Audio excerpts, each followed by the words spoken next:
Bonsoir à tous, bienvenue dans votre journal. À la une ce soir, le conducteur de la voiture qui a percuté le tram vendredi dernier s'était immolé avant la collision près de la place Jean Jaurès. Comment le groupe Keolis forme-t-il ses chauffeurs à faire face à une telle situation? Quelle est leur politique en matière de sécurité? Philippe Briand à la tête de Tour Plus, sans surprise. L'installation du conseil communautaire de l'Agglo s'est tenue samedi matin, mais le maire de Saint-Cyr-sur-Loire n'a pas recueilli la totalité des suffrages.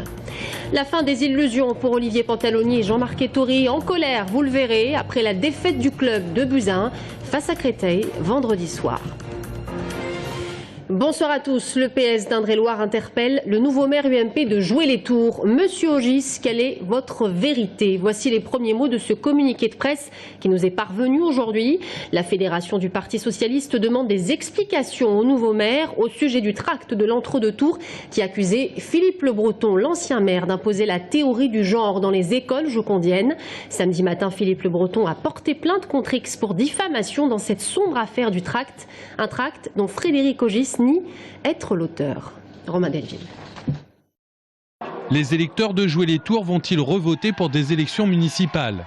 Après la victoire par 206 voix de l'UMP Frédéric Ogis sur le socialiste Philippe Le Breton, après la découverte d'un tract d'Entre-deux-Tours diffamatoire sur le maire sortant et dont le vainqueur nie être à l'origine, après la protestation électorale engagée devant le tribunal administratif par 4 électeurs de gauche, Philippe Le Breton a décidé de porter plainte pour diffamation suite à la diffusion du tract. C'est une plainte contre inconnu, contre X, pour le tract que j'ai découvert le vendredi 28 mars, c'est-à-dire 2 jours avant l'ouverture du scrutin du deuxième tour, et qui m'accusait en tant que maire d'avoir mis la loi du genre au programme d'une école à Blottery et avec une extension à venir sur les autres écoles de la Rabière, ce qui est à la fois une véritable calomnie et des propos tout à fait mensongers, d'une part parce que la loi du genre n'existe pas et d'autre part parce que le maire n'intervient pas dans les programmes pédagogiques.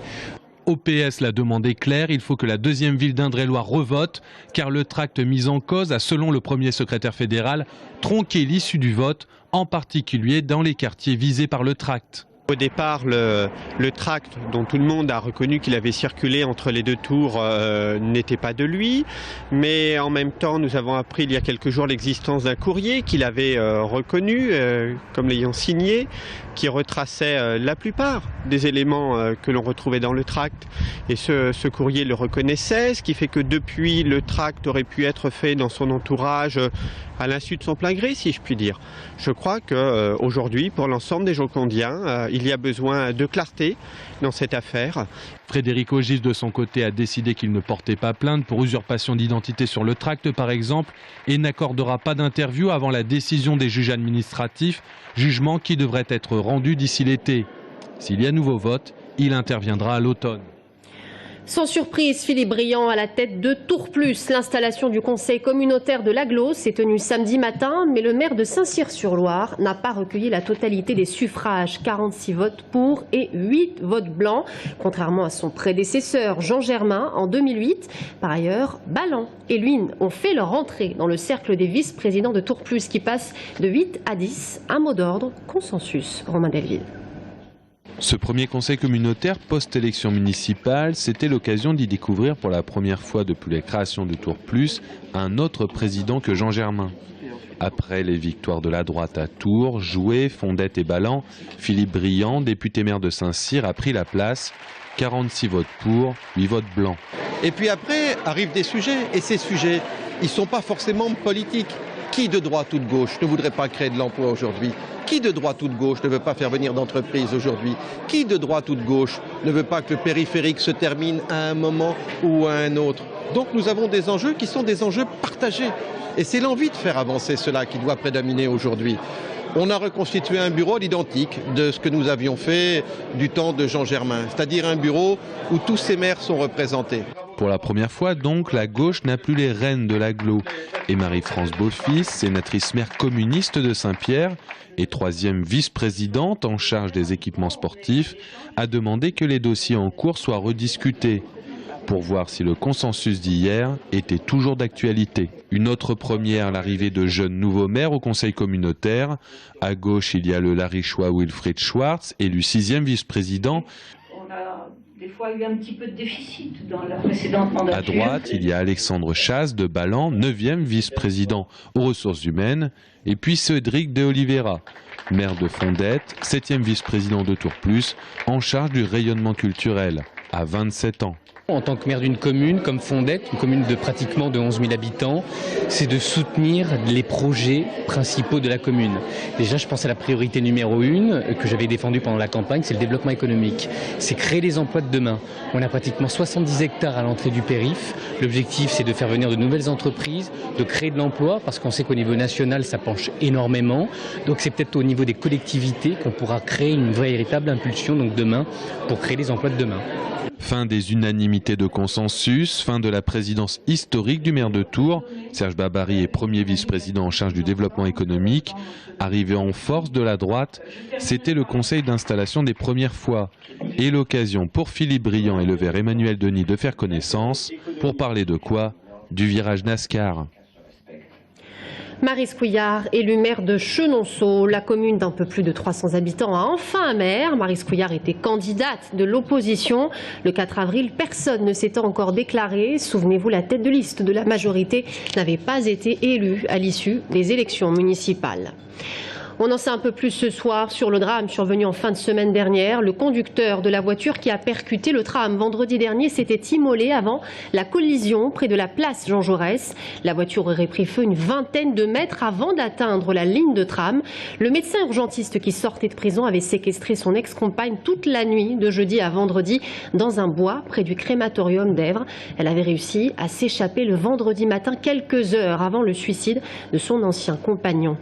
Et puis le chauffeur du tramway lui a rencontré son médecin ce matin après s'être rendu aux urgences. Vendredi dernier, dans l'après-midi, quelques heures après le drame, un homme d'une cinquantaine d'années et un conducteur expérimenté. Comment le groupe Keolis forme-t-il ses chauffeurs à faire face à une telle situation?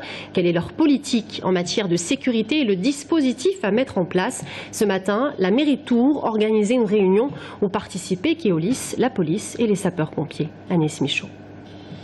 Les conducteurs du tramway ont tous suivi une formation initiale pendant plus de 3 semaines, au cours desquelles on leur a enseigné les procédures spécifiques en cas de collision.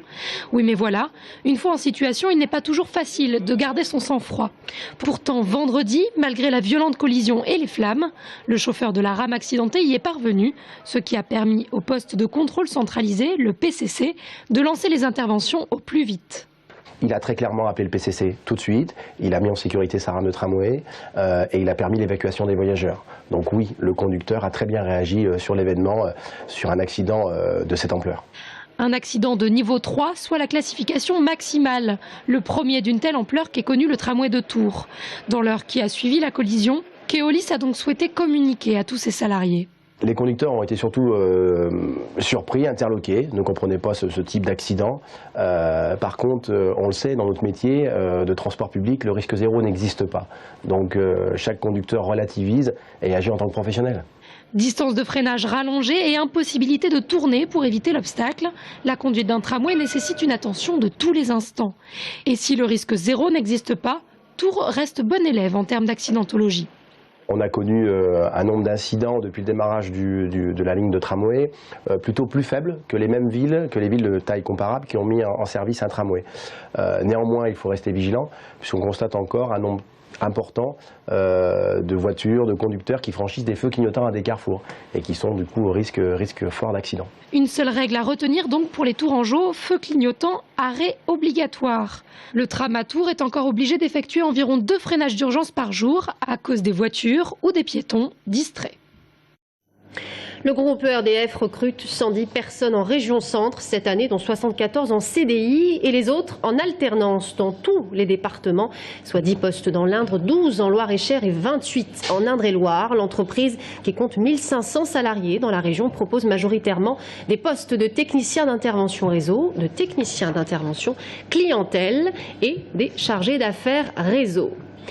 À Richelieu, un âne retrouvé mort, un autre jeté dans les douves. Les animaux du cirque Zavata ont été la cible d'actes particulièrement violents dans la nuit de samedi à dimanche. Les explications de Florent de Brito. Comme tous les matins, l'équipe du cirque Zavata vient nourrir ses animaux parqués près du chapiteau. Mais ce dimanche matin, un chameau et 2 ânes manquent à l'appel. Si le chameau est récupéré 800 mètres plus loin sain et sauf, un peu plus tard, c'est la macabre découverte. L'un des ânes est retrouvé près du campement. La bête est morte. L'équipe du cirque retrouvera ensuite l'autre âne dans l'eau des douves de la ville. Il a fait une chute de 4 mètres. Celui-ci, on a eu la chance de le retrouver. Il était recouvert d'eau, donc jusqu'à ce niveau-là. Il a réussi à se maintenir la tête à l'extérieur de l'eau. Il a pris appui sur, comme il y avait des petites estrades de bois, il a pris appui avec sa tête sur ces estrades de bois. D'après les premières constatations, les malfaiteurs auraient fracassé le crâne de l'animal à coups de barre de fer. Difficile de boucler l'enquête dirigée par les gendarmes de Sainte-Maure-de-Touraine, puisqu'aucun bruit n'a alerté l'équipe du cirque ce week-end. Chez Zavata, c'est la stupeur. De les perdre d'une façon si violemment, de se les faire tuer par des jeunes qui font ça juste pour s'amuser, pour nous ça nous choque vraiment et puis c'est vraiment dégoûtant, c'est écœurant. Seules quelques bouteilles vides ont été retrouvées sur place. On pense manifestement à une soirée trop alcoolisée qui aurait mal tourné. Près de 1000 personnes ont participé au rassemblement antinucléaire à Chinon ce week-end. La marche Fuku-Chinon, les forces de l'ordre avaient d'ailleurs déployé des moyens importants pour l'événement. Un dispositif en fait beaucoup trop ambitieux. Romain Delville. Fuku-Chinon, c'était un village d'exposants organisé par la délégation indre-et-loire de sortir du nucléaire. Mais c'était dans l'après-midi une manifestation pour demander la réduction, voire l'arrêt du nucléaire en France. Environ 1000 personnes y ont participé. Pour moi, il faut fermer maintenant. Il y a des réacteurs qu'il faut fermer tout de suite, donc qui sont plus opérationnels. Bon, on arrête et puis surtout on arrête l'EPR qui va continuer, qui va prendre des millions pour les gens de la France et puis voilà, puis mettre l'argent ailleurs. Mais ce qui marquait samedi dans les rues de Chinon, c'était le déploiement des forces de l'ordre. 400 gendarmes et 500 CRS, un dispositif hors du commun pour les manifestants comme pour l'organisation. On était à Notre-Dame-des-Landes et on voit qu'ici, on a remis à peu près le même nombre de policiers et puis qu'il n'y a aucun risque. La plupart des gens qui viennent ici, c'est des pacifistes. On n'est pas là pour casser du CRS.